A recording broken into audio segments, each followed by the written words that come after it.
Welcome to Lawful Rebel TV. My name is Nigel Howitt, and today we're discussing money. And I'm joined today by Pete Stone, a fellow thinker and author of the book The System: Death by a Thousand Cuts. And Pete is joining us from Leicester.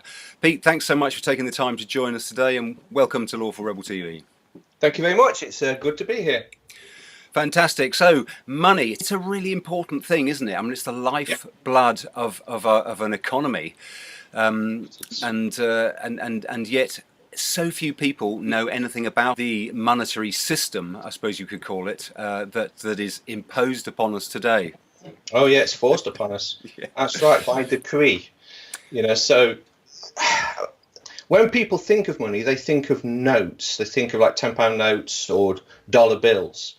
But today, a note is actually a note of debt. So a dollar bill is a note of a bill, and in the UK we have a pound note or £55 note, which is also a note of debt, and this is linked to the national debt and government bonds and all that sort of stuff. And everyone's forgotten what money is. I mean, true money in this country, in fact in this world, is no longer used. It ended in 1971 when Nixon took us off the gold standard. So money itself is long gone. We now have debt, which essentially is also a Ponzi scheme, and it's also an enslavement of all of us that are forced to pay interest on this debt. Mm. It's a key point, isn't it? The fact that the currency that we use today, the fiat currency as it's known, and fiat, of course, coming from by decree of government, this fiat currency is just paper that we have to use to pay our taxes. It's the legal tender, and as you said, it's been divorced from the stuff that backs it, isn't it? Because the history of money, the idea of using these claim checks, these paper claim checks, used to represent the value of gold parked somewhere in a vault. And as you say, in 1971 was the final severing of currency from the gold backing. What was it that first got you into all of this, Pete? Did you sort of discover a book by somebody, or did you have an epiphany moment? Well, it actually, when I began my journey, because this is a journey for me and yourself and everyone probably watching, is discovering the truth. It all started when I started researching man-made global warming a few years ago. Basically, my car tax had gone up, and it was based on CO2. And I thought I'd research that. That took about a year, and I discovered that man-made global warming is a scam. We could probably save that for another video. Because that in itself is quite deep. Although you can actually debunk man-made global warming very quickly within about a minute, or once you understand. Yeah. So we'll probably touch on that another time. But that led me on to other things, and then it led me on to what man-made global warming was really about, and then this led me on to the financial system. And I was also researching 9/11.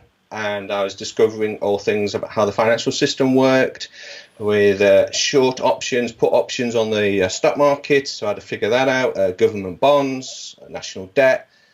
I think when I discovered what fiat currency really was, that was the turning point, because I couldn't think about anything else for 2 weeks. It was, I'm in debt since I was born, for money that I haven't borrowed, and in the UK I think it's about £28,000 each at the moment. So not only do I have to pay this debt back, but I have to pay interest on this debt. And not only that, but the fiat currency, which I thought was money, is actually being devalued every year at a faster rate than my pay rise can keep up. And this also leads on to wage compression. But yeah, I mean, when I discovered that, that's when I started talking about it. Before you go into wage compression, maybe we could just touch on inflation, because everyone's heard of inflation, and I used to think that inflation referred to the increase of prices. You see every year things are getting more and more expensive, and of course it's not that. It's the expansion of the money supply. It's those people in the partnership between central banking and and government, inflating the currency, creating more and more money. These Yes. days they've got a fancy name for it, and they call it quantitative easing. But, Yes. but basically, it's a sort of the printing press is sort of running eternally. So what that does is that it expands the money pool, and there's more money around, and chasing the same number of goods and services, and of course this causes prices to rise, and it's not actually, as the name always suggested to me. Oh yes, that's. I used to hear from my dad that it was people being greedy. Yeah. Greedy. I hear the same thing. Oh no. Well, the central banks are and the governments are, but not the people in the shops. No, absolutely. So the thing that most people don't really realise, I think, is that through this hidden tax of inflation, that our money is being devalued all the time, and this is a really sinister way, isn't it, of confiscating our wealth. Not only the tax burden in general, but let's focus on inflation and the monetary system for now.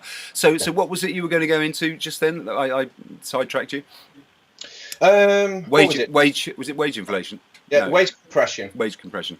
Yeah, wage compression, which is basically linked to inflation.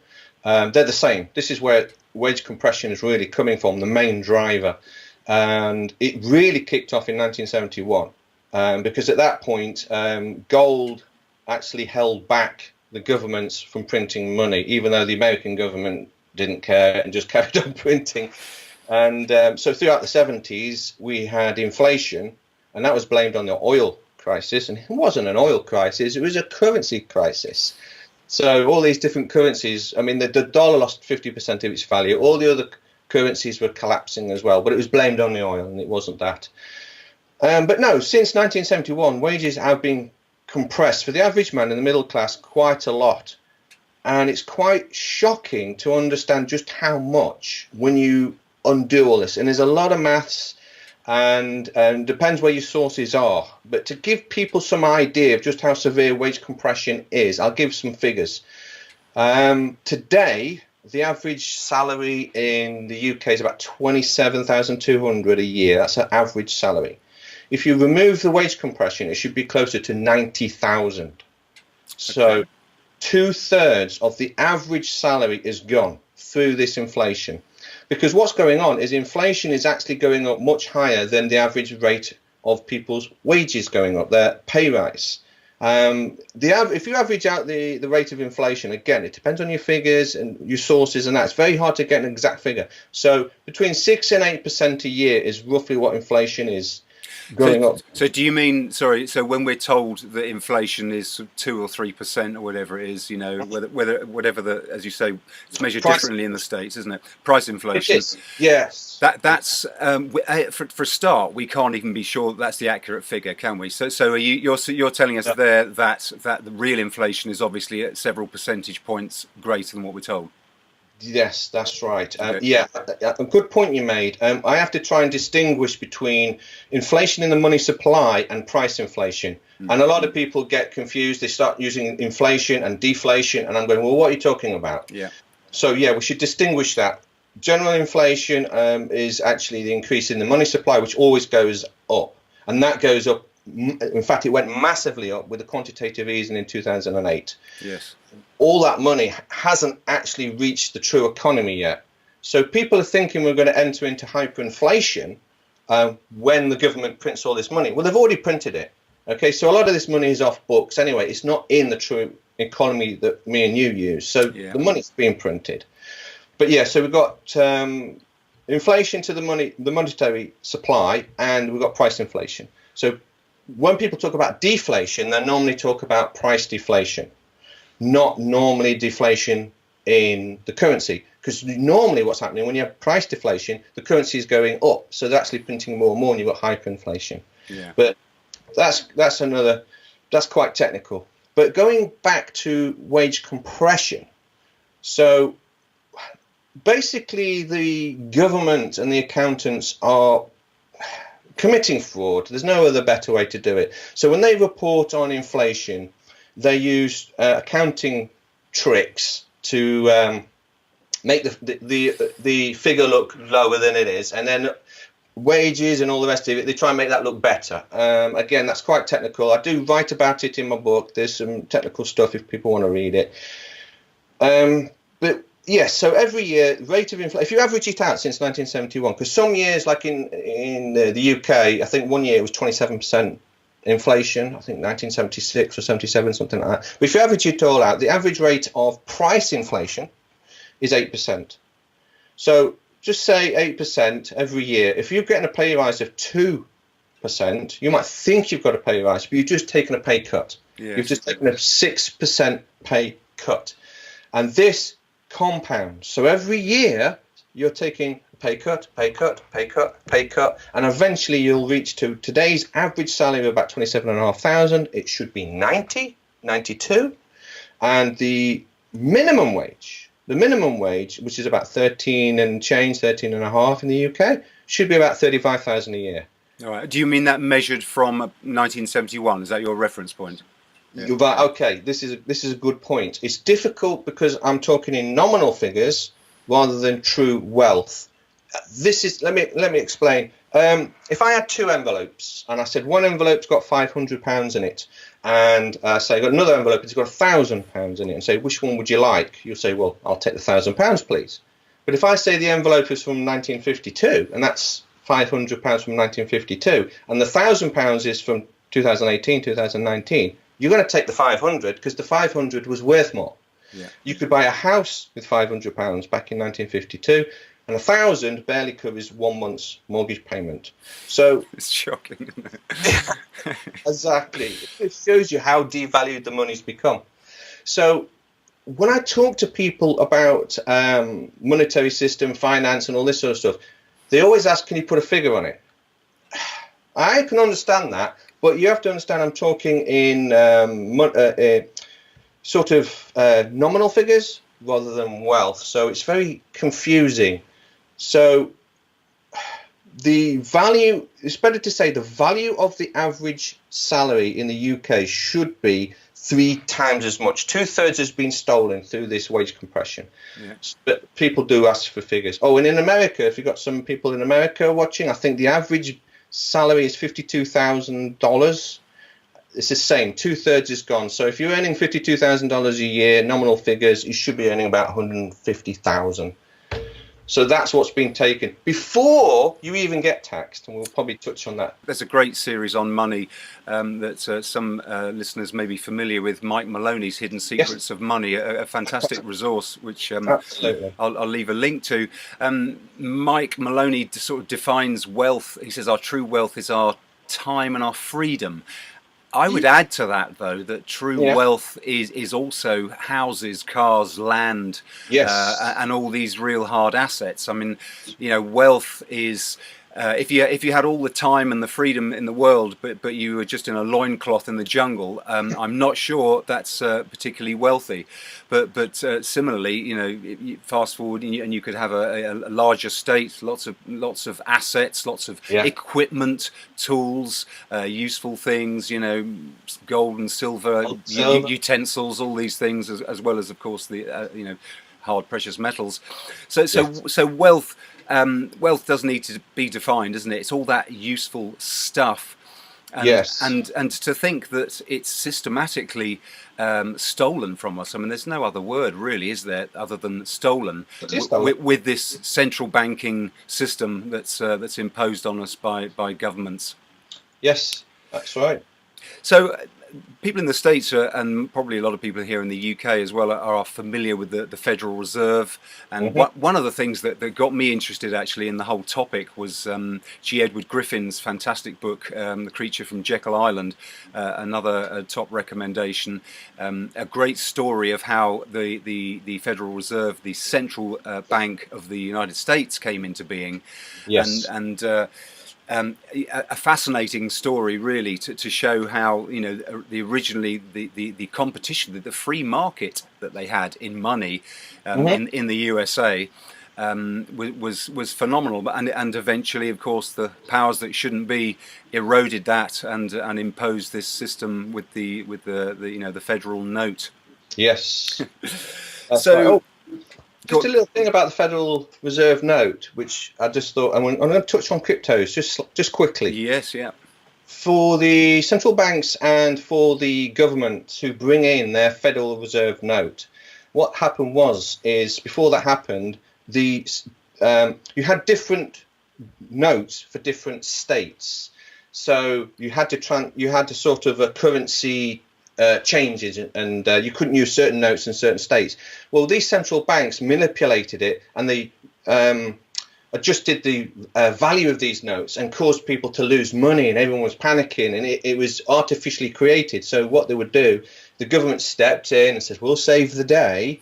And they said, we'll bring in a single note with the Federal Reserve note, and that'll fix all this fluctuation in the different notes. Okay, they're doing the same thing with cryptos. Okay, there's so many different cryptos out there. Now, I don't know if you watch the crypto markets, but it's going up and down, and the Bitcoin's up and down. It's being battered. Yep. All this is being manipulated. The reason behind this is they're going to do the same thing. The government wants us to transition out of the fiat-based system that we have today, because it's dead. It's a Ponzi scheme. It is going to go exponential by the year 2025. It's game over. They want us in a crypto, but they want us in a government-controlled crypto. So they're doing the same. So learn your history. They are messing with the fiat market, the crypto markets right now. So everyone panics. You ask the average person in the street about crypto. Oh, I'm not touching that. It's up and down. You're losing money. You get conned. You get hacked and all this lot. So the government's going to step in and they're going to control it. And it's going to be a government-based crypto. So anyway, I just thought I'd bring that in. It's the same as the Federal Reserve note. They're doing the same. This time it's with cryptos.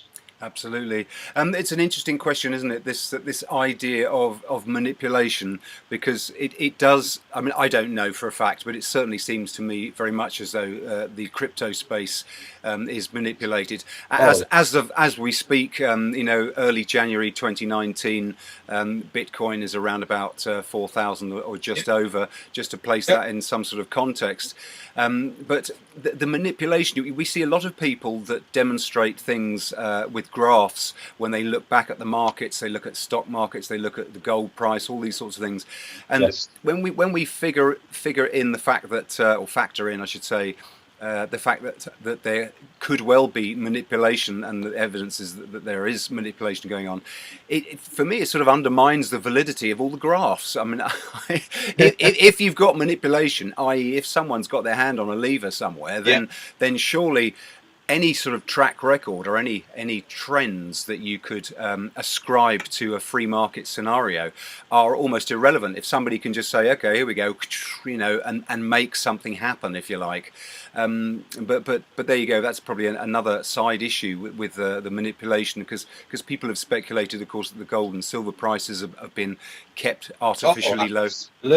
Absolutely. Since 2011. I think that's when they introduced the gold ETFs, which is essentially paper gold. They can print as much paper gold as they want. So I think that's another topic that's quite in depth.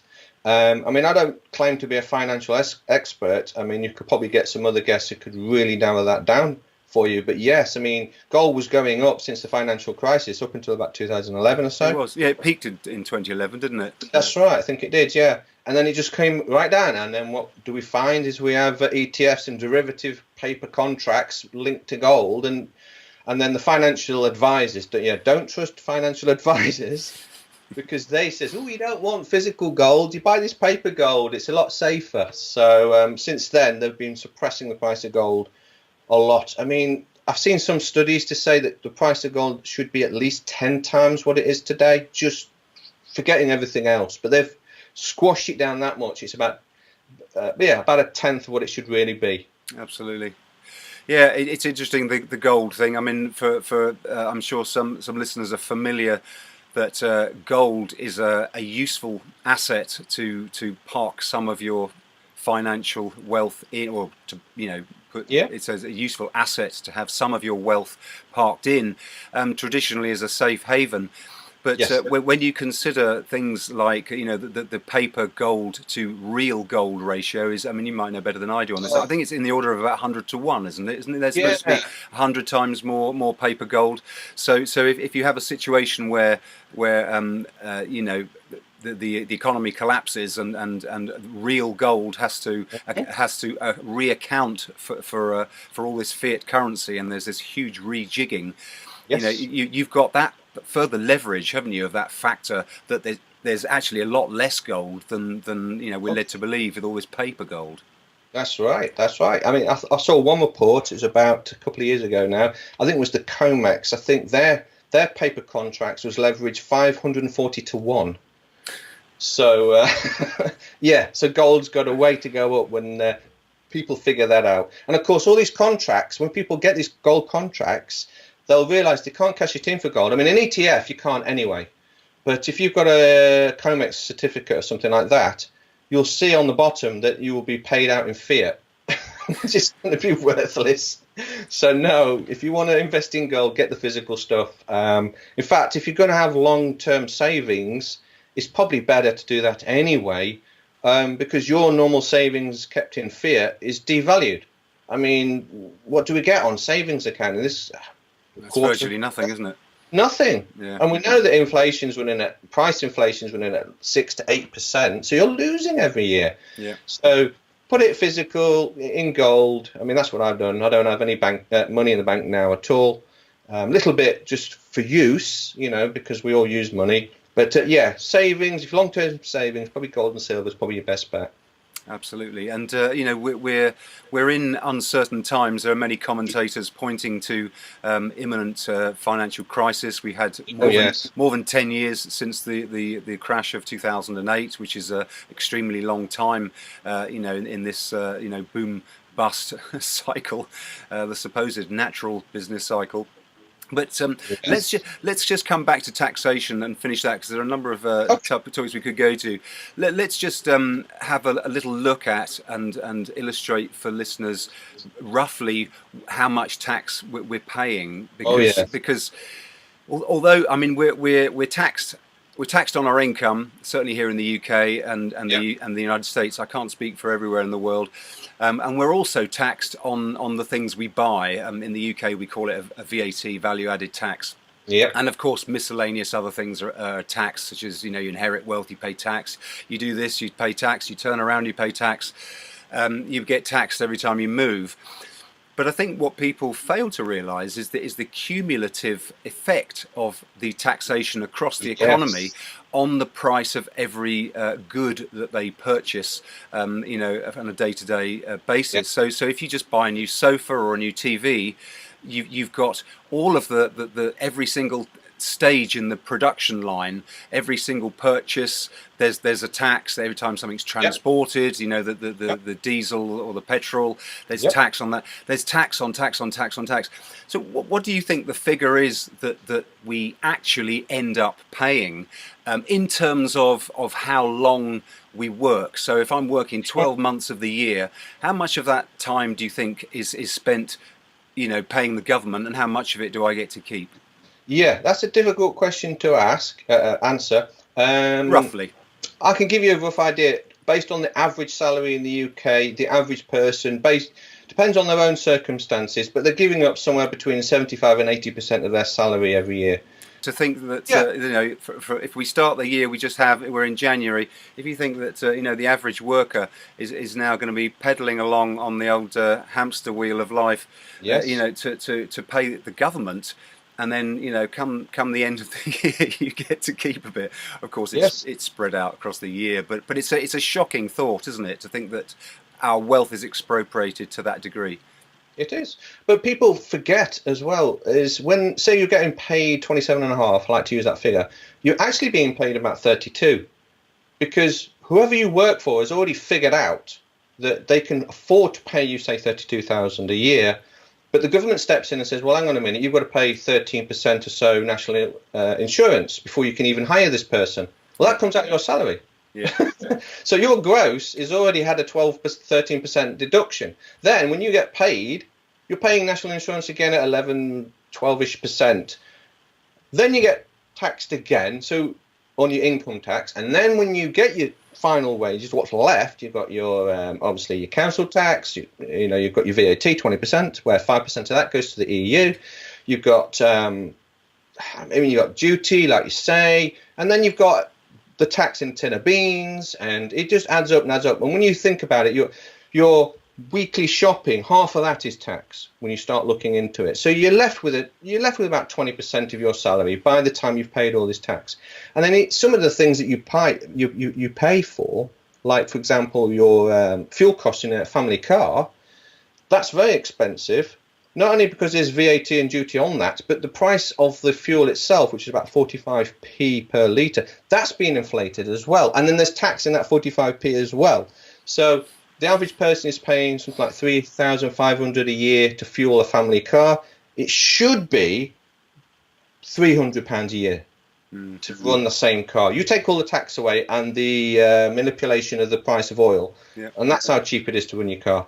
But yeah, you could spend hours looking into this. Yeah. So if we were to spin the clock back a couple of hundred years, of course there was no income tax in the USA with the Federal Reserve. The income tax was born then in 1913, was it? When was the Federal Reserve? Yes. 1912. Can't remember the exact year. Yeah, in America, I think it was the year. Is it 1914? I think was it the income tax came in America. In the UK, it's different. Yes, it was a bit later, isn't it? Yeah, it was after the Second World War. I think it was after the Second World War. Income tax came in, but it was only for the rich, and it was only at 3%. I think it was. I'd have to look at my research and my figures. Yeah. But yeah, it was only temporary because in the UK it was just brought in to pay off the war debts. Yeah. So the tax burden has really sort of increased in a way that the average person today just has no clue, because I mean obviously we've all heard of the sort of the frog in the boiling pot scenario, where it's warmed up slowly and the frog dies because he doesn't perceive the temperature of the water because it increases gradually. But not only that, I mean people have absolutely no idea that if you wind the clock back sufficiently, people weren't paying an income tax. So it's a big and complicated picture, isn't it? And we don't. If we had a free market, if we had a genuine free market, and we had a considerably reduced, tax burden, considerably reduced. I mean, some kind of sensible taxation. Even I wouldn't have a problem with, but not one that has me working, 8 or 9 months of the year, 10 months of the year. It's crazy, isn't it?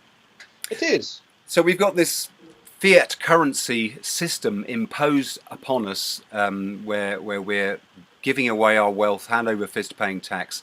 Our wealth is also value of our money is being inflated away, and it buys less and less every year. And then of course we've got this increasing regulation burden, haven't we?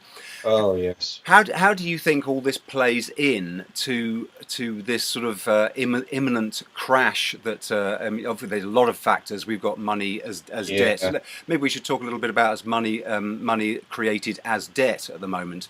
Yes. But we've got a number of factors, haven't we, coming to play that are pointing to the inevitability of a big financial crash, a crash of the whole system.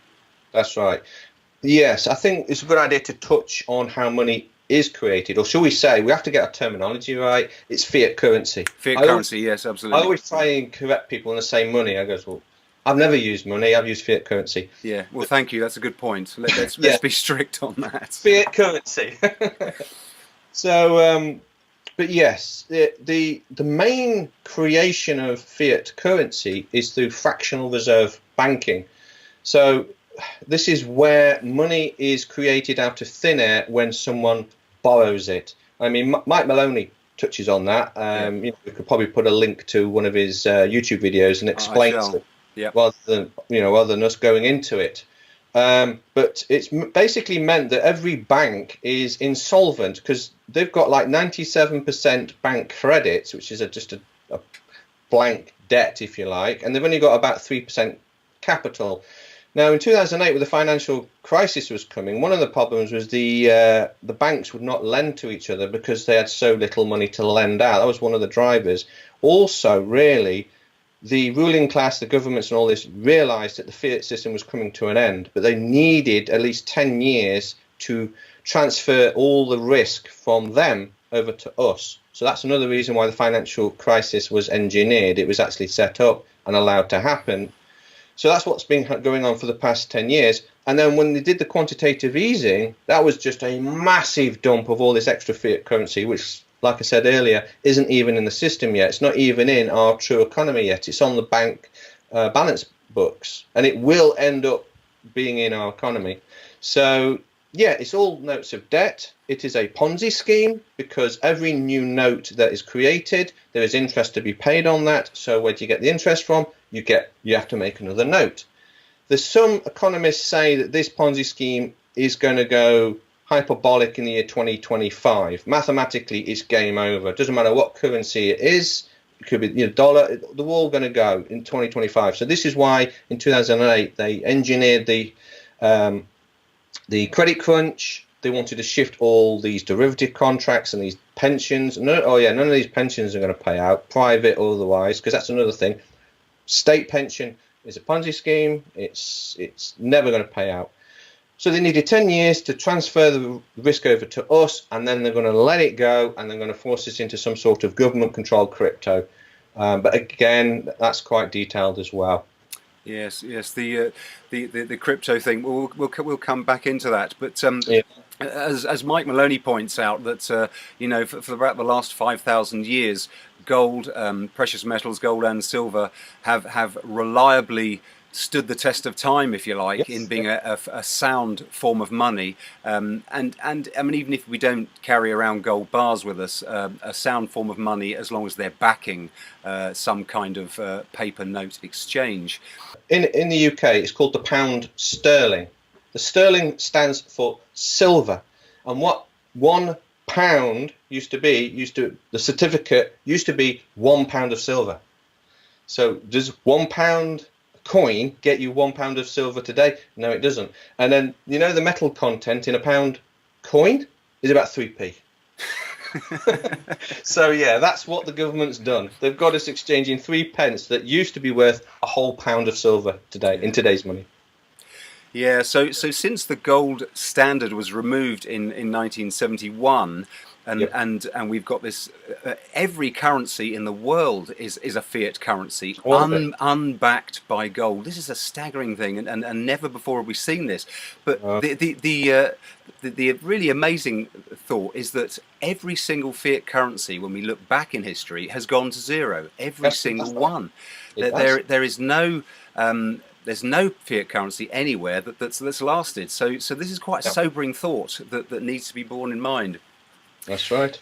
And I mean, maybe for any listeners out there that are concerned about the growing number of commentators talking about imminent crash, perhaps we should touch upon the fact that it is a good idea to diversify investments, and gold and silver Yeah. should be considered a serious option.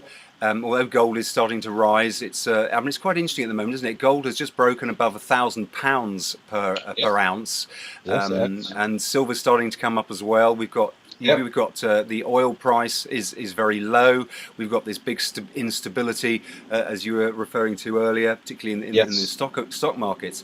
And I think it's very well worth considering parking some assets in precious metals, and some might be inclined to park in cryptos as well. Although that's arguably quite a complicated subject. Very complicated. It does take a while to study up and get wise enough, to get educated sufficiently to confidently make a move in. So with cryptos, did you want to bring those in slightly into this picture of the fiat currency system that we've had? We've had all our wealth expropriated. We're not using money. Of course, that's disappeared. There's the potential for cryptocurrencies to be money, and some people like Eric Voorhees have argued that cryptocurrencies, when I heard him speak on it, he was referring to Bitcoin, but you could just as well generically be talking about the whole cryptosphere as having all of these 7 fundamentals, the exchangeability, it's fungible, divisible, all of these things, portable, ultimately portable, and even more, the cryptocurrencies being superlatively useful in that they can be exchanged across the globe potentially. So their portability, if you like, outstrips gold. So how do you think that measures? Because you talked about cryptocurrencies being manipulated as well. How Yes. much do you think we should be wary of the cryptosphere? Oh, yes. That's quite complicated. I think the only crypto that I actually trust really is Bitcoin. The only reason is that's really the only decentralized one. All the other ones have a company behind it. Again, you could go into detail on that. Okay, we have to step back a little bit and realize that the government and central banks have been conspiring for decades with their fiat system. They know it's coming to an end, and they're taking 10 years to set up the new system. They brought out a white paper, I think it was 1993, describing a new digital currency. And then in 2009, Bit came out, but we still don't really know who actually brought it out. No. Now, the mathematics behind Bitcoin is very complicated, and again, that's a topic for, that'll take a couple of hours to go into that. So Satoshi Nakamoto comes along, whoever he is. Is it some insider? Who knows? Yeah. We don't know. We don't know. That's right. It looks like, I mean, I've been following some work that Lynette Zhang has been doing. I think it's ITM Trading. She's on a YouTube channel, and she's uncovered some stuff that seems to suggest that, okay, step back a bit. America has got the world reserve currency at the moment. It looks like they're losing that status, and it doesn't look like China itself can step in with their yuan. So it looks like that the International Monetary, the ITF, that's right, the World Bank might actually step in with the SDR. They want to try and use the SDR as a new world currency or something like that. It does look like that gold's going to play a part.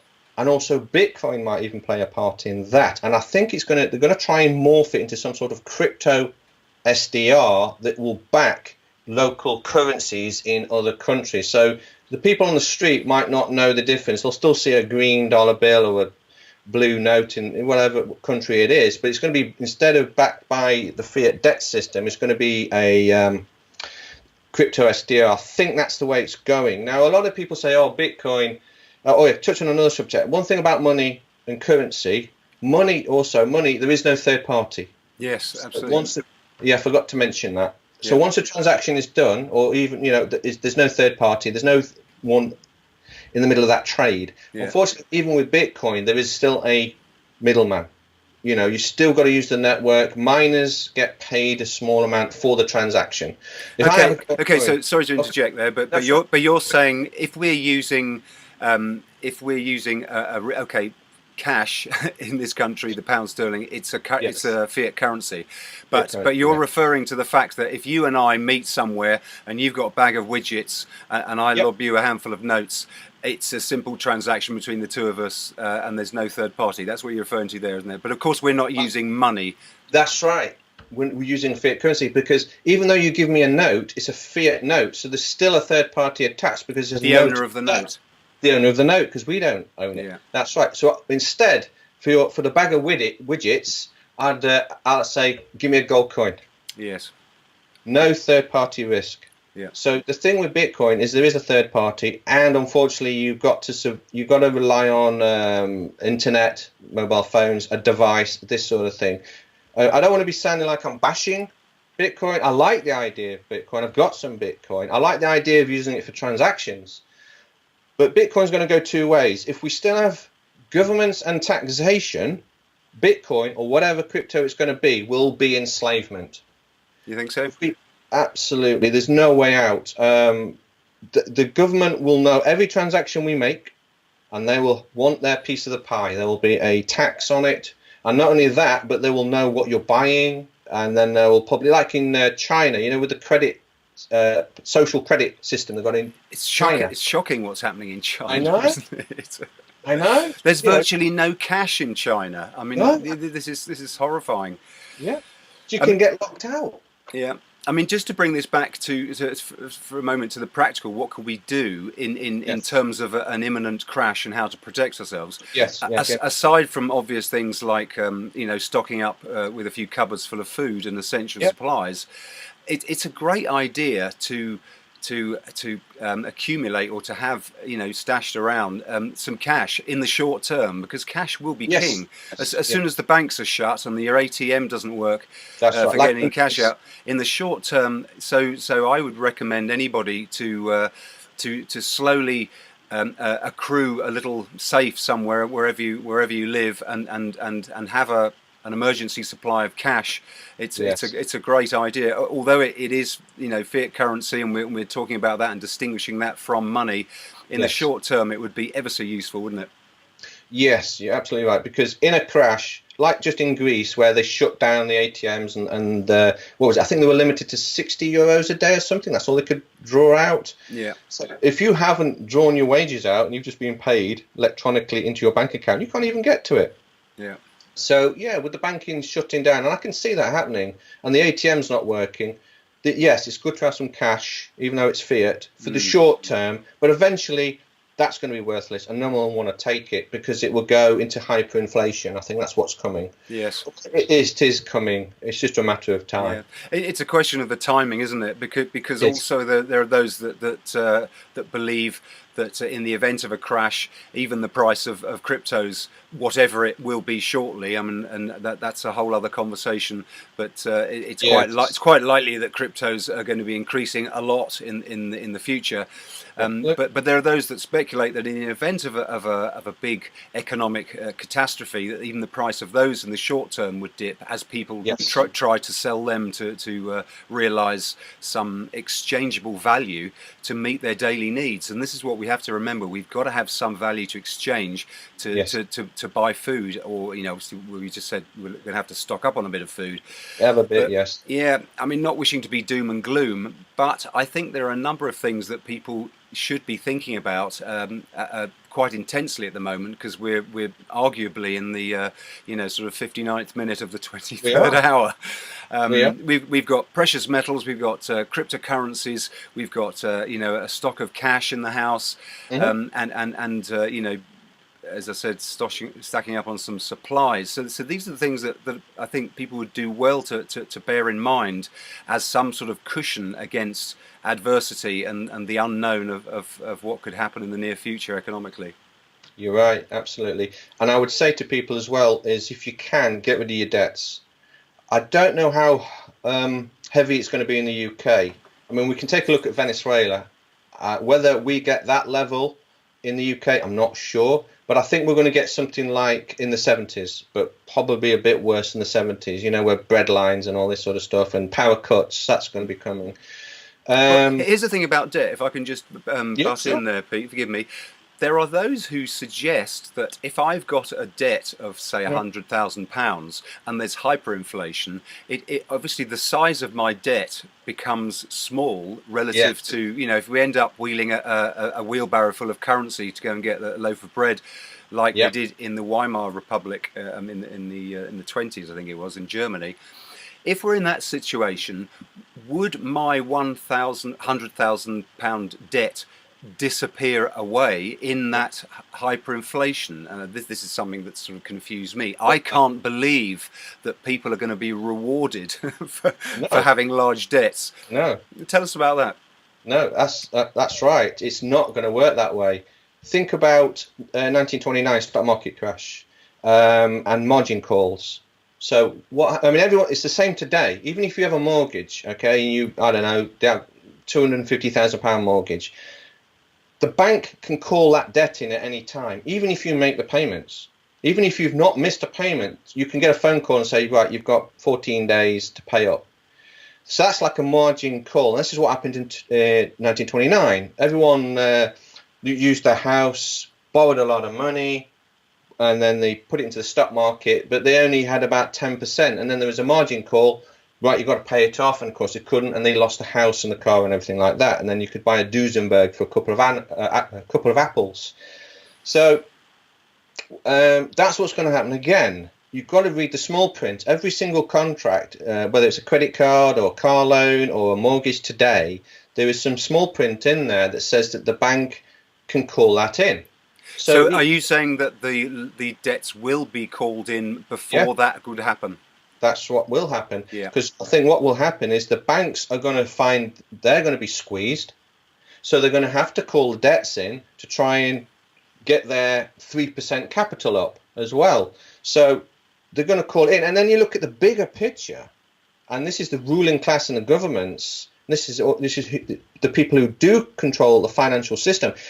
It's not about money. What they want is true assets. And that's what fiat currency is all about. Take a look at Greece. You load up the people with all this debt. They can't pay the tax. So then the bankers come in and then take all the national, buildings and treasures and stuff. Yeah, the hard assets. That's exactly right. That's what they're doing. So the banks and the government don't want people to own anything. They don't want us to own a house or a car. They want us to rent it from the government. They want us to be, and then we will work for them and receive some of their crypto credit just so we can pay them a little bit to live in their government house and government car and all this sort of stuff. That's the end goal. The end goal is to get rid of everyone's property rights or property, to take it from them and just have the ruling class have it all. So it's never about the money. It's about the true assets. It's the houses, the paintings, the cars and all that sort of stuff. Yeah. So, people are going to get absolutely wiped out. And then when hyperinflation happens, you get escalating interest anyway, because you've only got two ways to stop a currency from crashing, and that is tag it to gold or put the interest up on the government bonds. I think, wasn't it Russia went to 15% a couple of years ago, and I think, was it Greece or was it Argentina or one of those went to 60% interest or something to protect their bonds. So in the UK we could get 15% interest. So who can pay the mortgage then? Yes, exactly. With credit card, don't buy big TVs and all this. And if you've got some spare money, I would say get yourself some gold coins, silver coins, that sort of stuff, and don't go into debt. If you can pay the debts off, get rid of them. Yes, absolutely. I mean, it just seems prudent, doesn't it? It's the way to run any household. And of course, we've been encouraged for years to go out there and get that loan, create that currency through the fractional reserve, as you mentioned. Yes. Yes. Borrow here, borrow there. Live for today, for tomorrow never comes, sort of thing. And yes. It's always gone against the grain with me. I mean, I like to save up something, save up my assets, and then go and purchase something. But call me old-fashioned. No, I agree with you. Yeah. So yes, it is a good idea, isn't it? To minimise our, to make sure that the assets that we have are actually our own. I mean that's an important one, isn't it? All these things can be confiscated otherwise. That's right. It'll be taken. That's right. I've never owned a credit card. Never had a bank loan. I've had a mortgage, but that's gone, and it took me a long time to pay that off, and I don't want another one. So, yes, don't borrow any money. Save some savings in gold, silver, or something like that. That's what I would suggest to people. Yeah. So in closing for today, then, Pete, how would you summarise? We have touched on it already, but anything that you would add to what people would be to be doing right now? Any pointers, any resources? Yes. It's difficult. Everyone's slightly different. There is a way out. It's just, I'd say to everybody, do your research and know the truth and spread the truth. The more people know about fiat currency and it's debt-based, and we're all slaves to it, and we're all forced to pay the interest on this, the more people know about it, the more people say we don't want to use this system anymore. Take a look at what's happening in France with the yellow jackets. They've had enough. Yeah. So, that's another topic as well, because I think that the UK government's getting ready for that sort of thing coming to the UK as well. But people have had enough. They don't want to be paying all this tax. They can't make ends meet anymore. And I'll just end on this. I'll just add this. Taxation is actually voluntary in the UK and in America. So once you learn the tax system and you understand that it is actually voluntary, and you're only a slave if you consent to being a slave, once you wake up to that, then we can get peace on this planet. Really, we really could. All this doom and gloom, it's not happening. Okay, yeah, the system will crash, but we could rebuild after 1 or 2, maybe 3 years. Absolutely. I mean, it is important to remember that the very basics that we need are, the rule of law. We need sound money. I mean, I would say ideally virtually no taxation, but sensible taxation. And of course we need less regulation because the economic engine of prosperity is absolutely stifled by this increasing tax burden we've talked about, combined with being strangled by regulations. I brew my own kombucha, and somebody sent me this article. Oh, kombucha sales are going to skyrocket, and for various reasons. I feel reluctant to engage in any business where I know that I've got to comply with a whole long list of it's just like, no, I'm not interested. I'm not even going to bother. I'd rather sell the odd bottle to friends and neighbours for some cash, dare I say it, and just not go there because the regulation involved is just getting silly. Money, there's just 2 people in the trade. There's no third party. Well, taxation, that's a third party. Regulation, that's a third party. No one has the right to interject themselves into my trade or your trade, whether it's taxation or regulation. It's got nothing to do with them.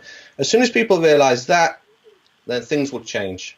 Well, as you said, education is key. So I would urge any listeners to educate yourselves about money, about fiat currency, about the fractional reserve system, the central banking system that we have imposed upon us versus real sound money. And what are the principles of real sound money? Look into all these things. I'll have a load of links to some resources for you. And also bear in mind these measures that we can take as we look into a very uncertain future to try and increase our own sense of security, so that if the proverbial brown stuff hits the fan, that we can survive for at very least a few weeks. Preferably, I would think 6 to 9 months is a good thing. So not wishing to be doom and gloom, but I think that's just a very sensible thing to be doing at the moment. Peter, thank you so much for taking the time to join us today for this conversation, and I'd urge all the listeners to maybe pick up a copy of your book, The System, Death by a Thousand Cuts. Where might we be able to get that, Pete, just quickly? It's on Amazon, but I have found that it's shadow banned. Okay. So friends and family have tried to find it, and they said they can't. So I've had to give them a link, and then they could click on it. So provide us with a link. We'll give you a link. Excellent. Lovely stuff. Well, thank you all for listening. I'd urge you to visit the website, lawfulrebel.com. There's loads more there on the education around finance and all sorts of other really important topics to help us survive and thrive through difficult times that are very likely to be coming. So thank you so much for listening, and I do hope you'll join us for more on Lawful Rebel TV. Till next time.